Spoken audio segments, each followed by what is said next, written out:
Sometimes the biggest mistake in a workshop happens before the first word is ever even spoken. The fact is, where people sit, when you approach them, even how you greet them, can completely change engagement and retention. Well, we've got someone who has spent years helping organizations rethink the psychology of communication and learning, and she's here to help us as well. You ready? Let's go.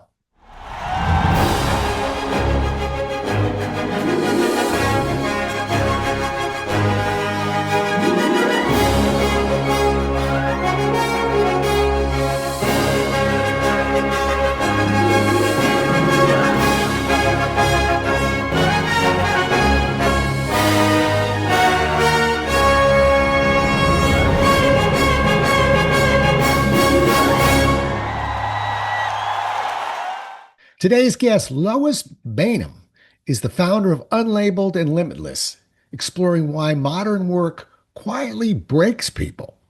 She's the former HR leader, challenging systems behind burnout, sameness, and disengagement, and psychology informed strategist, helping organizations rethink performance, communication, and work design. She's here and she's with us, and welcome to the show, Lois. Hi, Rob. It's so good to be here. Thank you. It's a pleasure. And with you, this is a unique topic to me, which is one of the things I love. And so I really appreciate you bringing this to the table for us. And, it's a little bit like a book. Sometimes I don't ask an author, how did you find the book? I ask them, how'd the book find you? Mhm. So I'm curious from this topic, which you seem to have a passion in, how did it find you? So, just to cut to the chase, I'm diagnosed with ADHD quite recently, and I've spent years as a presenter and also sitting in presentations, workshops, keynotes, really looking at those rooms and presentations and things and having to moderate and um, kind of think all my thoughts to myself while I'm trying to pay attention. And I find myself in those rooms with cognitive overload or disengaged. And for years, I used to think I was the problem. And then it clicked with me and an organization that I worked with that sometimes it's actually about the room, how the room's designed, and what happens before everybody even steps into that room. Yeah. You know, So, yeah. Yeah, and that's why I asked the question that way. I really would have been very surprised if you'd said, "Oh, I don't know," just sort of decided on it. That's what I mean in terms of it finds us, and Mhm. so I'm not surprised. You talk about because you break some norms here, which I got to tell you, I'm twitching a little bit because right out of the gate, for instance, you delay introductions. With audiences and audience participation. We'll get to the participation part in a minute, but you delay introductions. Now, just sell me on that one. Why do you hold back on that? For a couple of reasons. I don't like to introduce myself fully until the end because when we introduce ourselves or at the beginning of a conversation, we give people ideas and labels and these tiny pieces of uh, information that they are then going to fill in the gaps on. So before you start, depending on how somebody's feeling, what you tell them is going to immediately inform them as to whether they're going to be interested in what you have to say or not. And obviously, dynamics and different things can play into that. But I find that I put myself in a box if I start by saying, "Hi, I'm Lois. I'm a business consultant. I have ADHD, etc." Because I'm giving people things to start thinking about before I've even started the presentation. So, yes, I'll tell people my name's Lois. Let's get on with it. And then at the end, I'll kind of do the introduction where I work. I find with a larger group, if you spend time doing introductions, it can just take the entire presentation off in different directions for about 20 minutes of personal dynamics. And it again takes away from the information that you're about to deliver. Yeah, it's funny. I think this is our 80th show now. And I think the hottest topic or the most confusing one is the introductions because Uh, first of all, a lot of times if you're doing a keynote or a larger one, there's probably somebody introducing you, Yeah. reading off a piece of paper, boring the audience, boring you.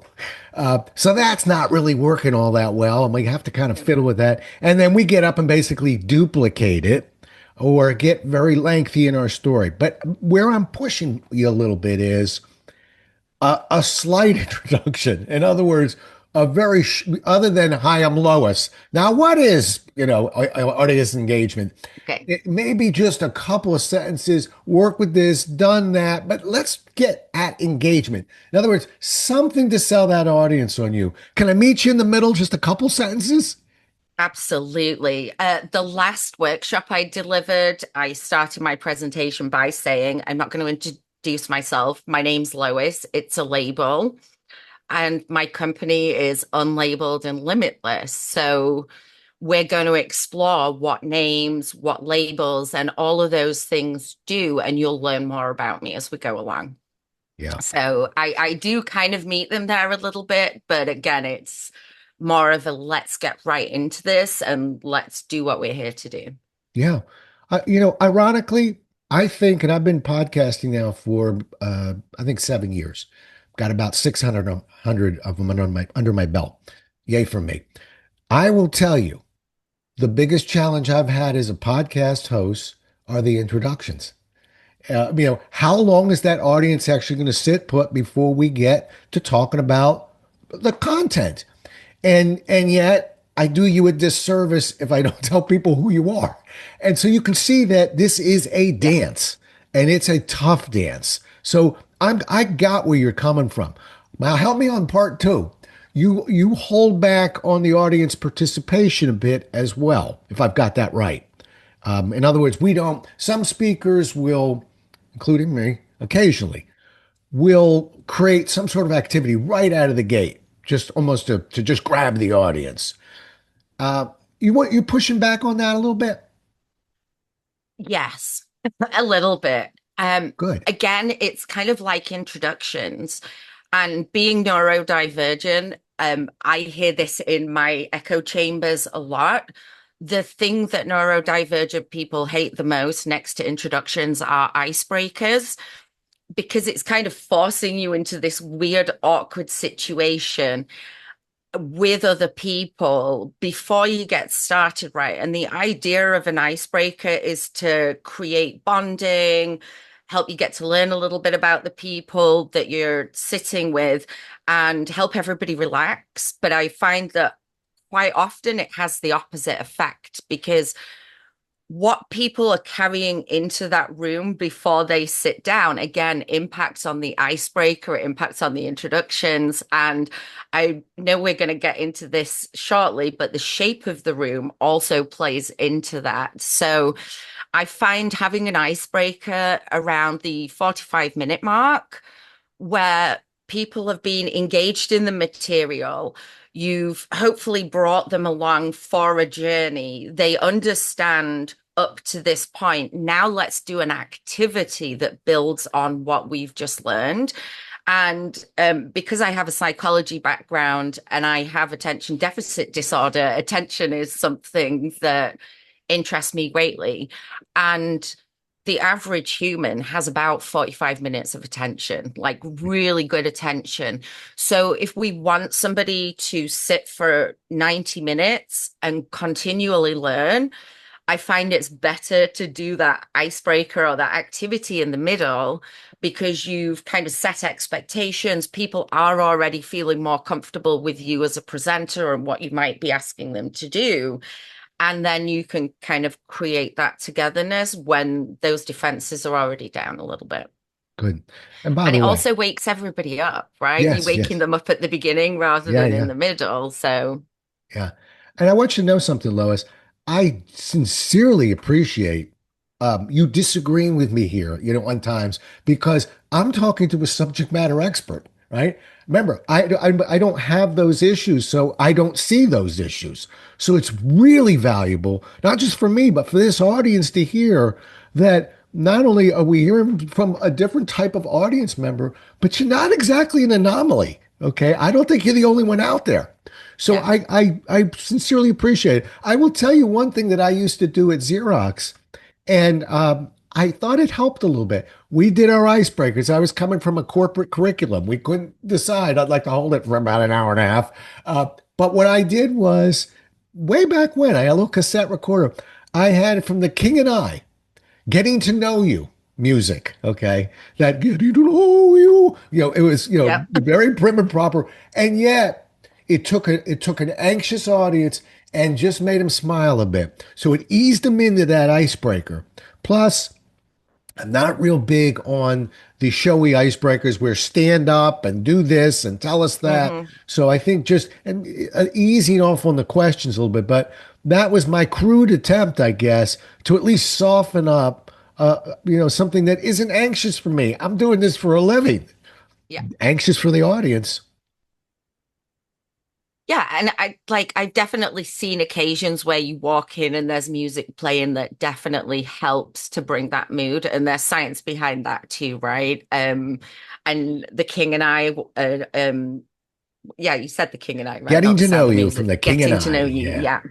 Um, it's so kind of non-offensive and fun. So yeah, I can definitely see how that would be a good walk into the room and help people settle in quickly.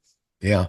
I Yeah, like that. it was my attempt, but I will tell you, it always put a smile on people's faces, and that's what we're after in the first couple minutes. I'm with you. Mhm. I will tell you, I am always working with trainers and professional speakers to ease up in the beginning, ease up, because the instinct is I got to grab the audience, I got to get this audience, Mm. and you push an audience away if you rush them too fast. They'll come to you. So I like your speed right now. All right, you dangled something that I was going to ask in a couple minutes, but let's get it now. The shape of the room. All right, I'll go first Yeah. because I'm probably going to get this one wrong. But for a workshop, keynote, we just have theater style, blah blah blah. Hmm. But workshop is where we're going to spend a little bit more time with an audience, and we really want to bond with that audience. All right, I'm a U-shaped man, uh, and I'm a U-shaped guy because I'm embarrassed to say that it serves me well. Okay, it allows me to get into that group and move around and work the pit, as we call it. Are you okay with U-shapes, or should I be rethinking that one? I think it depends on a lot of things. I'm not going to come straight out and say a U shape would never work. However, if I'm thinking about the psychology of a room, there may be times when I don't get to choose how that room is set up, right? There's meetings all day, you're in this room, somebody just walked out, you've got 3 minutes, get your equipment set up and hope for the best. Ideally, I would want to be in a room setting it up a good 30 to 40 minutes before people get in there. And I prefer to have tables that are kind of set around the room that allow seating on three sides. So U-shaped seating around individual tables, um, like round tables, Yep, etc., I got you. which also gives you the kind of ability to walk in between those tables. And also, if for me, if you've got everybody facing forward, it cuts the dynamics out of what I've seen happen in U-shaped rooms, right? So, what meetings did people have beforehand? Like, people are rushing to get there. Some people get there early, right? So, you start to see people choosing seats. They walk into the room, they look, they go, oh, I'm not going to sit near that person. I'm going to sit over here. People that arrive late then always get sat in the back of the room. Maybe those people that kind of arrived late might participate more if everybody hadn't just turned around and looked at them and seen that they just came into the room late, right? So there's so many dynamics happening before somebody walks into a room. And then what I find about a U shape is if you're doing group participation, generally speaking, you can only work with the people either side of you. Or you have to do this messy attempt at like, okay, let's get numbers. Now everybody go off into a group and things. And the room starts to get really messy and incoherent, and people having to move chairs and then they have to move back. If the tables are already set in that group style, and then sorry, I if there's something in that style already, if you're presenting in the style where you've got more availability to kind of move around and do things, then those group activities are less stressful for people. You've got less chaos when you are moving around in the room. You are better able to kind of see right away what's going on. And then the other thing that you can do is as people are actually walking into the room, you can subtly interrupt their psychology of where they want to sit, right? Because you can say, oh, please take a seat at any of these tables, but you can kind of direct people to make sure that you've got a spread of people at each table. The tables at the back then usually invite the people that are late in there. They can sneak in quietly and join a group of their own. So I find it just leads to a lot less friction if I don't have a U-shaped room. And then the other thing with a U-shaped room that I find is because everybody can kind of see each other, it's an opportunity for people also in corporate settings, right, to get noticed either for good reasons or bad reasons. If somebody's got facial tics like I do with my ADHD, sometimes my brain is thinking something completely different to what's actually happening in front of me, and my face is reacting to what's in my head. Somebody seeing that might say, oh, why is she being so strange in this meeting? Or why is that person? Oh, they're clearly disinterested in this. Let me make a note so I can follow up with them after the meeting, right? So you've generally got people in a higher position than you watching the dynamics of that room as well.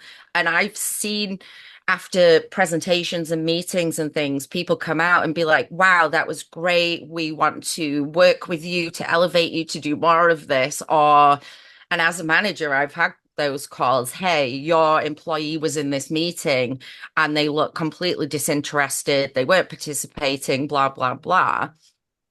And I find that that U-shaped room kind of sets people up a little bit, right? Because it's just this moment where everybody can kind of see each other's micro expressions and things. Whereas if everybody's facing forward, they can still sit in a U shape, which encourages participation. You can still move in the tables. Again, it just reduces a lot of that friction that we don't see or don't think about when we're presenting and thinking, why isn't that person paying attention to this right now? Right. So that's my view on a U shape. If I have to do it, I will, but I don't love them. Mm, all right. Well, I'm with you about 80% of what you just said. The biggest problem you have to solve with what you've just described, which by the way, I would say 25% of the time when I'm working in a hotel, and most trainers when we work in hotels, particularly if the room may be too narrow, it doesn't fit a U shape.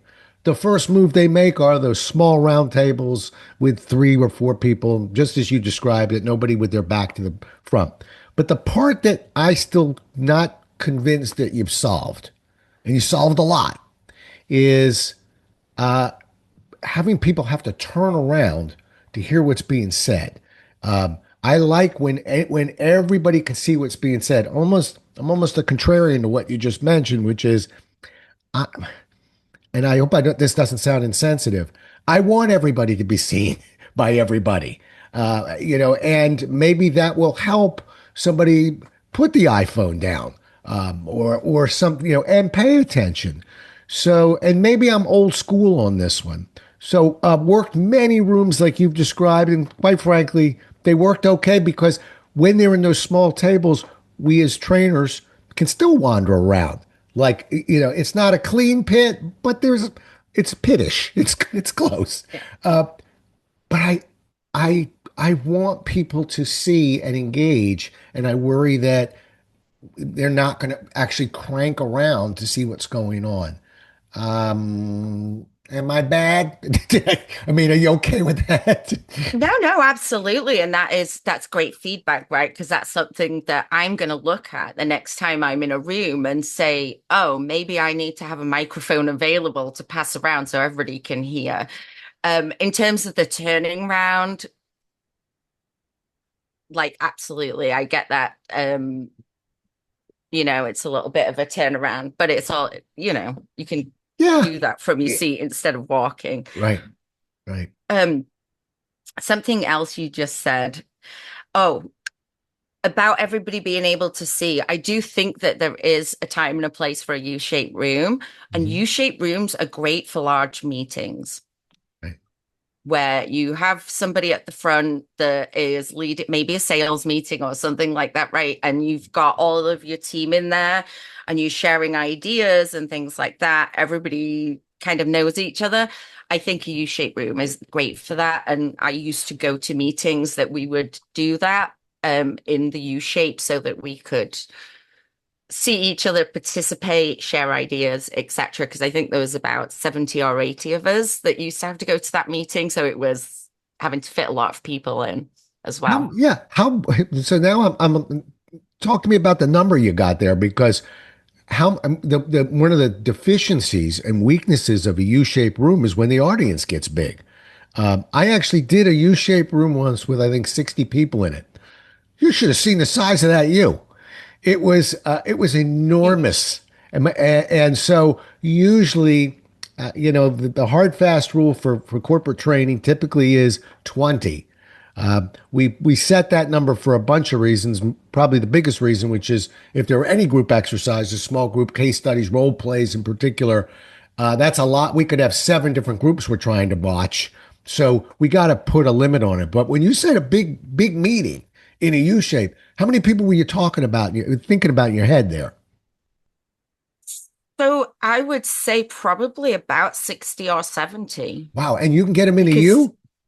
yeah, it was the organization, because I worked for an organization called YAI, and Yeah. they have individual group homes for adults with developmental disability. So every assistant manager would have to go to our main office to meet once a month. So it was every assistant manager within the 5 boroughs and Westchester, Rockland County, and things. So it was a really large group of people.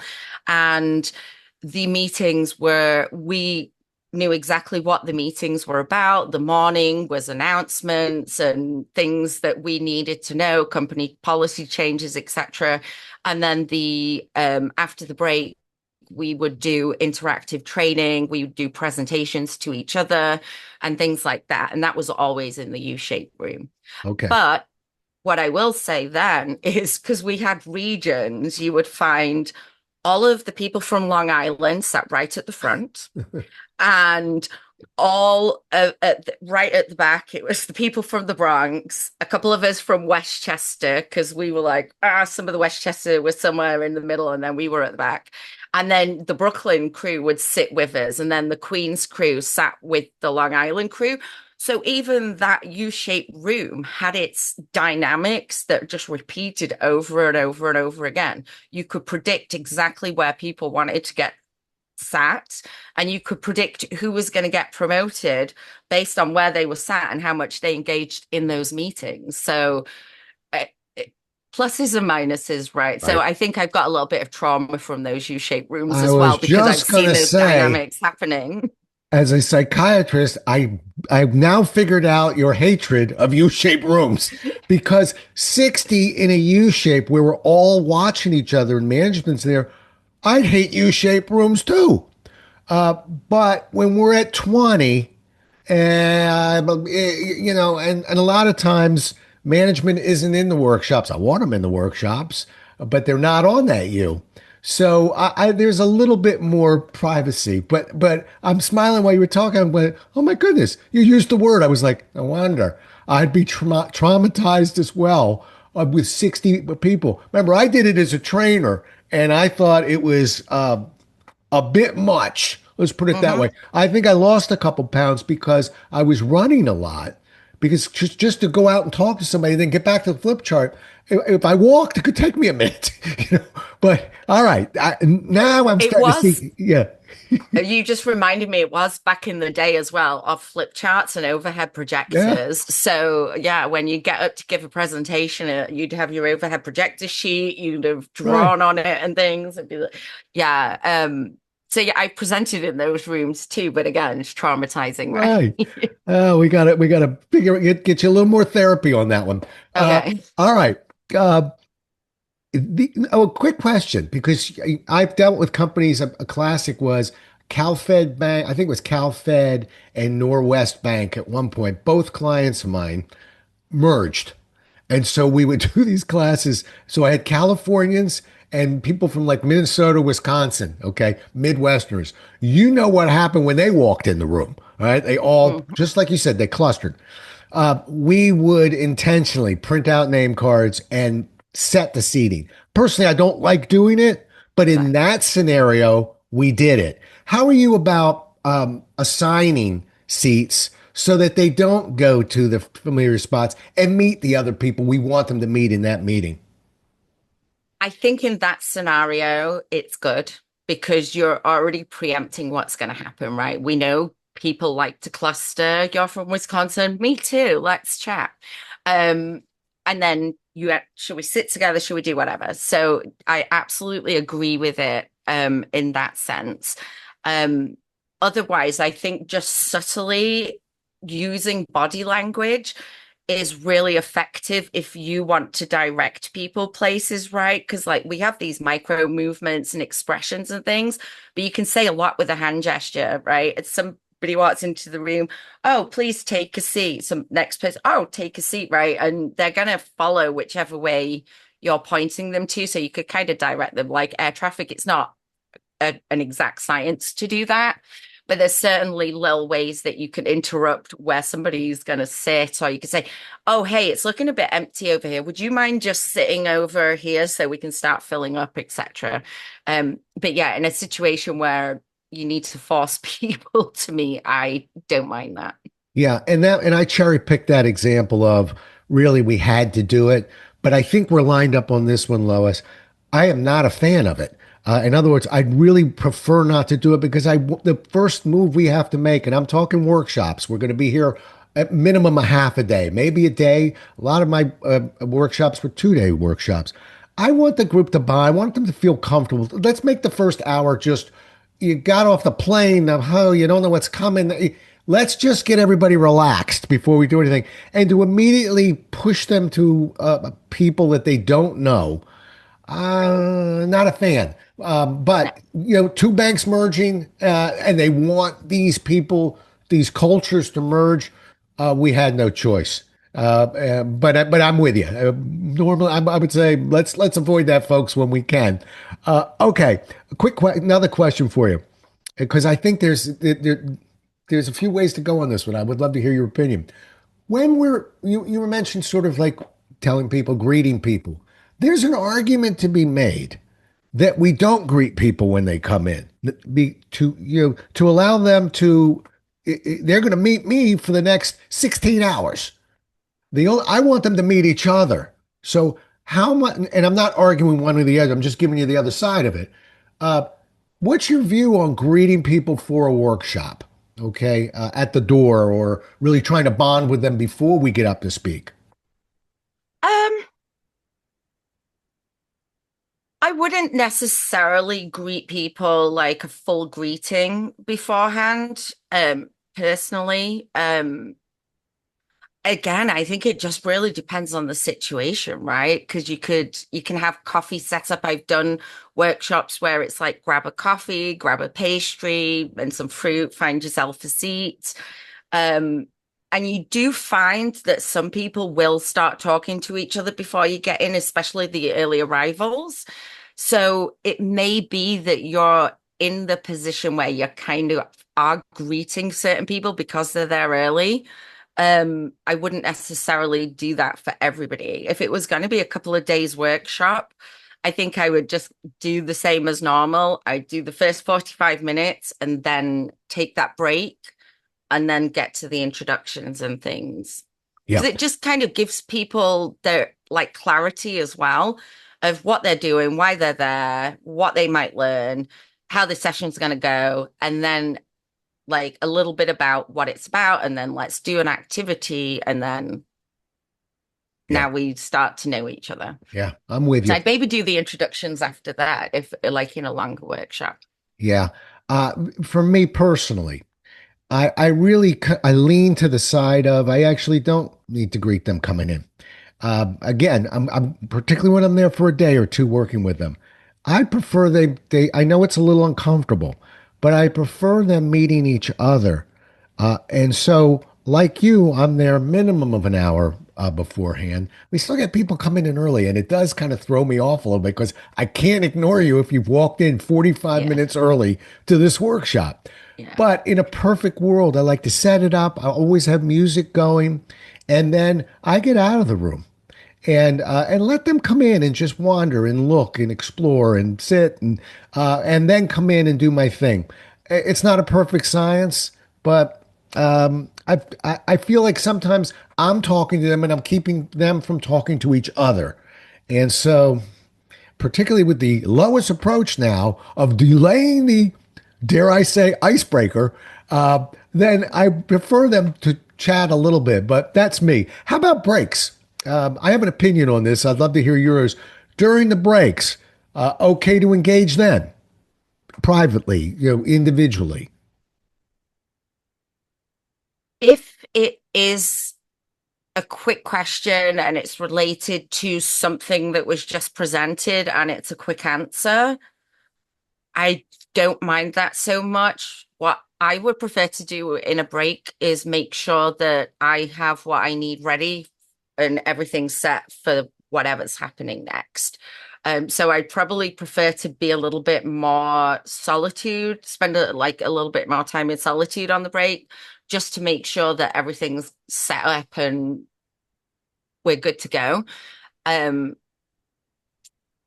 Even when I'm a participant in workshops and conferences, I don't always want to mingle with people on a break. Sometimes I want to go and just sit down and not do anything. And I recently presented at the Troop HR annual conference, and something I love about the way that they set things up is there are little breaks in between, so you can go grab a coffee, like 10 minutes, like just grab a pastry or coffee or some fruit, go to your next session. But so many people will just go and sit on their own. And because it's all HR professionals, and quite often they still have things that they're having to take care of and emergencies they have to deal with. And nobody looks at them like, oh, you're antisocial, like, why are you sitting on your own, etc. There's just this implicit understanding that, like, we're just here and everybody's got their own flow and that's okay. So, yeah, you'll find a lot of the workshop presenters on the breaks and things are not interacting with people because they're getting things ready. That's if they still need to present. Generally, I find after they've presented, if there's a break and it's a different session, then there is a little bit more mingling, but I think that's appropriate at that point. All right. So I'm going to come from a different angle on this one. Go for it. And I think I might be able to offer you an idea as a Oh, presenter. yes, please. Um, I think you're looking at it from your angle, you know, of what you're bringing in. But I want to flip it and tell you, guess who comes up to me during the breaks? The Loises of the room. Okay. Okay. The ones that are a little uncomfortable in an icebreaker or whatever, that do have a question, but might not put up their hand. So, what I try and teach my trainers is as bad as I want to sit down and rest. I've been up for 3 hours now. I never go 3 hours, but an hour and 15 minutes, whatever it is. Nobody wants a break more than me or the trainer. And yet, so much good work can be accomplished when the room begins to empty out. And this is where the questions can come. So if nobody comes up, fine. You're not ruining my day. But I find that there's a lot of repair and work that comes during the break. So I tell my trainers that's a break for them, but not for us. You know, it, Yeah, and I appreciate that advice because I can get a little bit like just presenting as somebody with ADHD can be really overwhelming and anxiety ridden. And by the time I finished, I just want to collapse. And that's kind of what I did the last time I finished. I did the meet and greet, talked to some people, shared my card, and then I had to go and sleep. So I think for like my energy levels and how I present, that's something for me to really consider and actually think about, like, how do I dedicate that time? And I think it also is really depends, right? If you're going to be with people for 3 days or 2 days or even a really long single day, I definitely is worth doing that. And I absolutely agree. There are those people in the room that may be a little bit shy. Um, for the shorter workshops and things, I'm absolutely fine staying behind afterwards, answering those questions. And what I actually did after this workshop was reach out to all the people that came up to me at the end and to talk to them about what they'd asked me or what they'd spoken about and really share some information. So yeah, that was a really nice group that I presented to, and they gave me a lot of ideas with what they shared. And also there was that recognition of, oh, I went away and I went back to work and I could see exactly what you were speaking about. Like, I'd love to talk more about this with you. So yeah, I think we do need to give those opportunities. And I'm probably thinking a little short-sightedly, as a lot of my presentations are day trainings or workshops or talks. Lois is So coughing right now. yeah, Yes, sorry, it's okay. sorry. That's good. Now, all right, take a sip because I want to tell you that. How about we meet in the middle here? I'm gonna take what you said, which is not my style. My style, I take things what people say, but it's not my style to delay that icebreaker and to delay that. But you made a really good case. And so I'm thinking that one out and I'm going to experiment with that. And what I want you to do is I want you to experiment with intentionally staying there during the breaks and see what trickles up and see the kinds of questions that you're getting and sit in the chair when you're doing it. Neither one of us, I'm thinking, are sitting while we're presenting. We are allowed to sit during the break. Okay. Just sit there, take a sip of coffee or whatever it is, but be there. And let's exchange an email in about 3 months and see where we're at on this one. All right. Okay. All right. So Deal. we got a deal. Deal. All right. Last question for you. Someone's listening right now and wanted to take a thought. You can't take the one that we just had, folks. Take a thought that you presented or maybe that you were going to talk about. What's one idea that they should leave with from today's show that they might be able to apply or implement in their work? Um, I think remembering that the room itself is a part of the presentation, how you design your presentation, how you think about people coming in there and what they might be bringing in with them should inform the type of presentation you're going to deliver. And if you haven't seen what I like to call the lean in within the first 5 minutes, then you're going to be really struggling throughout that presentation to pull that room along with you. So those first 5 minutes are crucial. The room is part of the presentation. And if you set the room with intent or intention, then you're going to find that yeah, I mean, just set the room with intention. You'll find that you reduce the amount of cognitive load people have. You reduce the amount of reasons they can give themselves in their own head to participate and engage with you, right? That's the idea. Move as many mountains before that person walks through the door. So know who you're presenting to, not just, oh, it's a sales team at company A and this is a marketing team at company B. Know the type of employees that are there, or know the types of people that are coming to the event. Know what their micro moments are, those pain points for them, so you can build them into your presentation. Along, that's as much a part of the room as the room itself, right? It's making sure that you account for as many points of resistance before you've even said your first word. Perfect. Okay, well said. And what I'm hearing you say, and I think this is an over it's a theme that follows this podcast, which is one size doesn't fit all. An No. argument, listen, Rob U-shaped Jollis, that's my name. I love those U shapes, but I can see scenarios where I gotta pull myself away from the U shapes and some other points that you've been making. So I think what we're really learning is that, as you said, read the room, try and understand who's coming in. Look, if I've got two companies that are merging, I think I might just be sitting people in a certain way. And if it's their year-end meeting and they all know each other, let them sit where Hmm. they want to sit. So Yeah. again, we don't have a hard, fast rule. We just have to think of the reason why we're doing this. And that's what you've done a wonderful job of presenting today. How do people get a hold of you, Lois? People can visit our website at unlabeledandlimitless.com. Also, we're on YouTube, social, all different social medias, Facebook, Instagram, etc. But mostly you can contact us through our website or info at unlabeledandlimitless.com. Good. And we'll have that on our site as well, folks. Plus, um, Lois does pay attention to LinkedIn, I learned. So, how do you spell that last name again? Baynham, Baynham. Yeah, All right. I forgot LinkedIn. That's okay. And I think everyone knows how to spell Lois without an Well, E. I Okay. hope so. Yeah, Yeah.